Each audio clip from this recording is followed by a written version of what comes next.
ओम शांति। अव्यक्त मुरली, तारीख है 4/10/75। मुरली का सार है, फरिश्ता स्थिति का अनुभव करने के लिए स्वयं को अवतरित आत्मा समझ हर कार्य करो और दृढ़ संकल्प की तीली से कमजोरियों के रावण को जलाओ।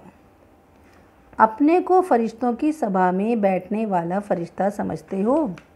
फरिश्ता अर्थात जिसके सर्व संबंध व सर्व रिश्ते एक के साथ हो, एक से सर्व रिश्ते और सदा एक रस स्थिति में स्थित हो। एक एक सेकंड, एक एक बोल, एक की ही लगन में और एक की ही सेवा प्रति हो।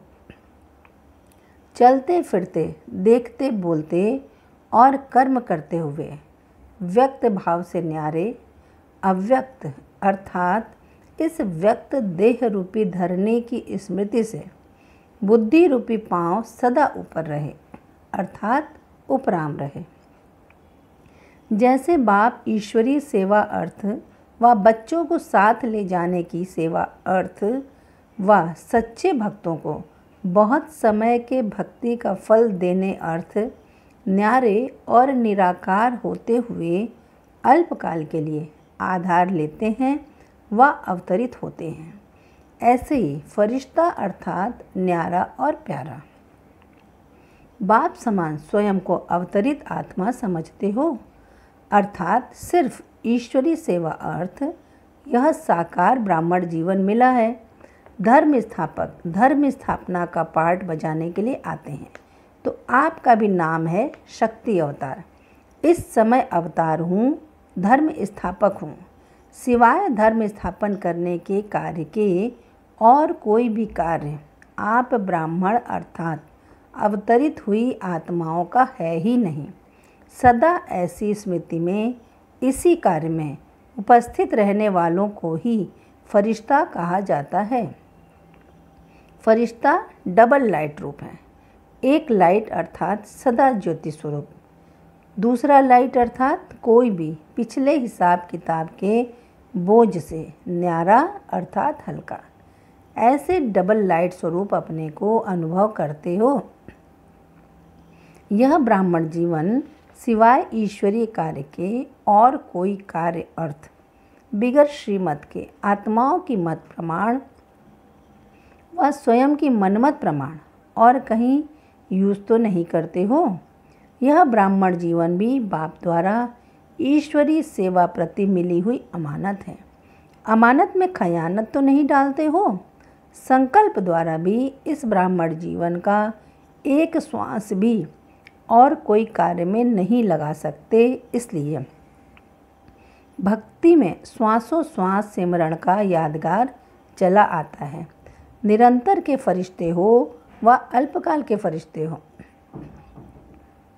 जैसे भक्ति में भी नियम है कि दान दी हुई वस्तु व अर्पण की हुई वस्तु कोई अन्य कार्य में नहीं लगा सकते, तो आप सब ने ब्राह्मण जीवन में बाप दादा से पहला वायदा क्या किया याद है व भूल गए हो। बाप के आगे पहला वायदा यह किया कि तन मन धन सब आपके आगे समर्पण है।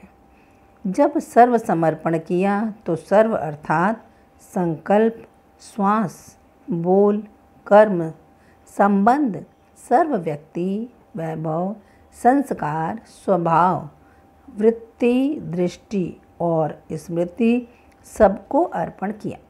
इसको ही कहा जाता है समर्पण। समर्पण से भी ऊपर और पावरफुल शब्द स्वयं को सर्वस्व त्यागी कहते हो। सभी सर्वस्व त्यागी हो व त्यागी। सर्वस्व त्यागी अर्थात जो भी त्याग किया, संबंध, संपर्क, भाव, स्वभाव और संस्कार, इन सब को पिछले 63 जन्मों के रहे हुए हिसाब किताब के अंश को भी वंश सहित त्याग किया हुआ है। इसलिए सर्वस्व त्यागी कहा जाता है। ऐसे सर्वस्व त्यागी जिनका पिछला हिसाब वंश सहित समाप्त हो गया, ऐसा सर्वस्व त्यागी कभी संकल्प भी नहीं कर सकता कि मेरा पिछला स्वभाव और संस्कार ऐसा है। पिछला हिसाब अब तक कभी कभी खींचता है, वह कर्म बंधन का बोझ, कर्म संबंध का बोझ, कोई व्यक्ति व वैभव के आधार का बोझ मुझ आत्मा को अपनी तरफ आकर्षित करता है। यह संकल्प व बोल सर्वस्व त्यागी के नहीं है। सर्वस्व त्यागी सर्व बंधनों से मुक्त, सर्व बोझों से मुक्त, हर संकल्प में भाग्य बनाने वाला पद्मा पदम भाग्यशाली होगा। ऐसे कि हर कदम में पद्मों की कमाई स्वतः ही होती है। ऐसे सर्वस्व त्यागी होना, शब्द के अर्थ स्वरूप में स्थित होना, बोलने वाले नहीं लेकिन करने वाले और अनेकों को कराने वाले होना मुश्किल तो नहीं लगता है। मुश्किल लगने का तो सवाल ही नहीं उठना चाहिए, क्योंकि ब्राह्मण जीवन का धर्म और कर्म ही यह है। जो जीवन का निजी कर्म होता है वह कभी किसी को मुश्किल नहीं लगता है। मुश्किल तब लगता है जब अपने को अवतरित हुई आत्मा अर्थात शक्ति अवतार नहीं समझते हो। सदैव यह याद रखो कि मैं अवतार हूँ, धर्म स्थापन करने अर्थ धर्मात्मा हूँ। धर्म अर्थात हर संकल्प स्वतः ही धर्म अर्थ होते हैं, समझा? ऐसे को कहा जाता है फरिश्ता। अभी ऐसा बोल कभी नहीं बोलना, क्या करूं, कैसे करूं, होता नहीं, आता नहीं और न चाहते हुए भी हो ही जाता है। यह बोल कौन बोलता है? फरिश्ता बोलता है या सर्वस्व त्यागी बोलता है? मास्टर सर्वशक्तिमान और यह बोल, दोनों की तुलना करो। मास्टर सर्वशक्तिमान यह बोल सकता है। क्या अनेकों को बंधन मुक्त करने वाली आत्मा ऐसा बोल सकती है? यह बंधन मुक्त आत्मा के बोल हैं, परंतु आप तो सभी बंधन मुक्त आत्मा हो। आज से ऐसे संकल्प और बोल सदा के लिए समाप्त करो। दृढ़ संकल्प की तीली से आज इन कमजोरियों के रावण को जलाओ अर्थात दशहरा मनाओ। 5 विकारों के वंश को भी और 5 तत्वों के अनेक प्रकार के आकर्षण को भी इन 10 ही बातों के विजयी बनो अर्थात विजय का दिवस मनाओ। अच्छा, आज से दीदी दादी के पास कोई नहीं जाना, सिर्फ रूहानी मिलन मनाने जाना, यह बातें करने नहीं जाना। कुछ लेने के लिए जाना लेकिन कंप्लेंट लेकर नहीं जाना। अच्छा, ओम शांति। दूसरी मुरली है 7-10-75 की। मुरली का सार है सर्व अधिकार और बेहद के वैराग्य वाला ही राज ऋषि। आज बाप दादा कौन सी सभा देख रहे हैं? यह है राज ऋषियों की सभा। अपने को सदा राज ऋषि समझते हुए चलते हो। एक तरफ राज्य, दूसरी तरफ ऋषि, दोनों के लक्षण अलग अलग हैं। वह है भाग्य, वह है त्याग, वह है सर्व अधिकारी और वह फिर ऋषि अर्थात बेहद के वैरागी। सर्व अधिकारी और बेहद के वैरागी, वह सर्व का प्यारा और वह सबसे न्यारा। दोनों ही लक्षण बोल और कर्म में सदा साथ साथ दिखाई देते हैं। वर्तमान स्वराज्य अर्थात स्व का इन सर्व कर्मेंद्रियों पर राज्य, इसको कहते हैं स्वराज्य और वह है भविष्य का डबल राज्य अर्थात स्व पर राज्य और विश्व का राज्य। ऐसे डबल राज्य अधिकारी हो। डबल राज्य का नशा सदा रहता है। जितना राज्य का नशा उतना ही बेहद का वैराग्य अर्थात ऋषि रूप सदा स्मृति में रहता है। दोनों का बैलेंस है। वह एक स्वरूप याद रहता है, दूसरा भूल जाता है। इस पुरानी देह और देह की दुनिया से बेहद के वैरागी बन गए हो। वह अभी भी यह पुरानी देह और दुनिया अपनी तरफ आकर्षित करती है। यह कब्रिस्तान अनुभव होता है। सभी मूर्छित हुई आत्माएं नजर आती हैं। यह सिर्फ कहने मात्र हैं। ये सब मरे पड़े हैं अर्थात कब्रिस्तान है। जब तक वह अनुभव नहीं होगा तो बेहद के वैरागी नहीं बन सकेंगे। आज की दुनिया में भी हद के वैरागी जंगल में या श्मशान में जाते हैं, इसलिए ही गायन है शमशानी वैराग्य। तो जब तक यह दुनिया शमशान है ऐसा अनुभव नहीं होगा तो सदा काल का बेहद का वैराग्य यह अनुभव कैसे होगा? अपने आप से पूछो कि ऋषि बना हूँ। ऐसे निश्चय बुद्धि वैराग्य के साथ साथ अधिकार की खुशी में भी रहेंगे तो राज ऋषि बनने के लिए जितना ही राज्य का नशा उतना ही बेहद के वैराग्य के नज़ारे दोनों ही साथ साथ अनुभव होंगे। जितना कब्रिस्तान अनुभव होगा उतना ही परिस्तान सामने दिखाई देगा। त्याग के साथ साथ भाग्य भी स्पष्ट सामने दिखाई देगा।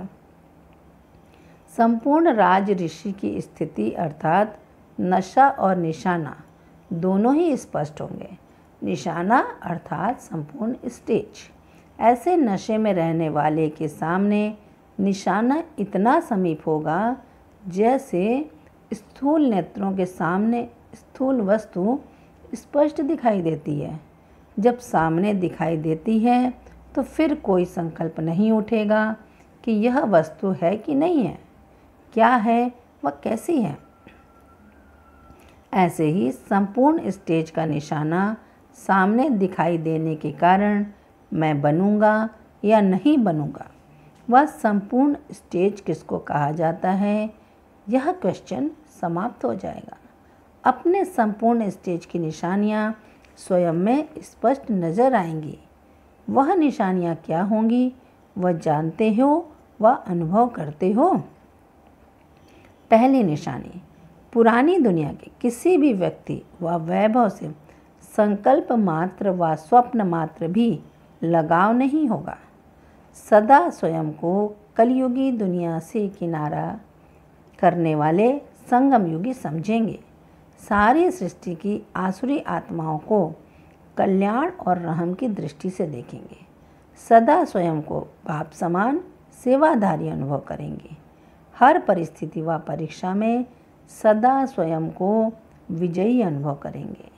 विजय मेरा जन्मसिद्ध अधिकार है, ऐसा अधिकारी स्वरूप समझकर हर कर्म करेंगे। सदा त्रिमूर्ति तख्त नशीन अनुभव करेंगे। त्रिकालदर्शीपन के स्मृति स्वरूप होने कारण हर कर्म के तीनों कालों को जानने वाले हर कर्म को श्रेष्ठ कर्म व सुकर्म बनाएंगे। विकर्म का खाता समाप्त हुआ अनुभव होगा। हर कार्य हर संकल्प सिद्ध हुआ ही पड़ा है, ऐसा सदा अनुभव करेंगे। पुराने संस्कार और स्वभाव से उपराम अनुभव करेंगे। सदा साक्षीपन की सीट पर स्वयं को सेट हुआ अनुभव करेंगे। यह है निशानियाँ और निशाना भी। ऐसे को कहा जाता है राज ऋषि। ऐसे राज ऋषि बने हो। टाइटल तो राज ऋषि का मिला है ना, जो टाइटल है वही प्रैक्टिकल भी है ना। ब्राह्मण अर्थात कहना और करना, सोचना और बोलना, सुनना और स्वरूप में लाना एक समान हो। सब ब्राह्मण होना। एक सेकंड में जहाँ अपने को चाहो उस स्थिति में स्थित कर सकते हो। ऐसे एवर रेडी बने हो। अशरीरी बनने का अभ्यास इतना ही सरल अनुभव होता है जैसे शरीर में आना अति सहज और स्वतः लगता है। रूहानी मिलिट्री होना, मिलिट्री हर समय सेकंड में ऑर्डर को प्रैक्टिकल में लाने वाले। अभी अभी ऑर्डर हो अशरीरी भव तो एवर रेडी हो या रेडी होना पड़ेगा। अगर मिलिट्री रेडी होने में समय लगाए तो विजय होगी। ऐसा सदा एवर रेडी रहने का अभ्यास करो। अच्छा, ऐसे सदा सर्व अधिकारों के नशे में रहने वाले संगम युगी श्रेष्ठ ब्राह्मणों, स्वराज्य और विश्व के राज्य के नशे में रहने वाले ऐसे श्रेष्ठ आत्माओं को बाप दादा का याद प्यार और नमस्ते। बच्चों की तरफ से भी बाबा को नमस्ते नमस्ते नमस्ते। वरदान है अपने क्षमा स्वरूप द्वारा शिक्षा देने वाले मास्टर क्षमा के सागर भव।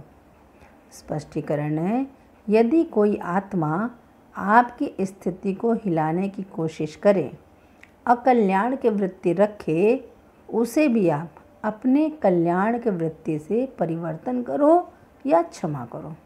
परिवर्तन नहीं कर सकते हो तो मास्टर क्षमा के सागर बन क्षमा करो। आपकी क्षमा उस आत्मा के लिए शिक्षा हो जाएगी। आजकल शिक्षा देने से कोई समझता कोई नहीं, लेकिन क्षमा करना अर्थात शुभ भावना की दुआएं देना, सहयोग देना। स्लोगन है, स्वयं को और सर्व को प्रिय वही लगते हैं जो सदा खुशहाल रहते हैं। स्वयं को और सर्व को प्रिय वही लगते हैं जो सदा खुशहाल रहते हैं। अच्छा, ओम शांति।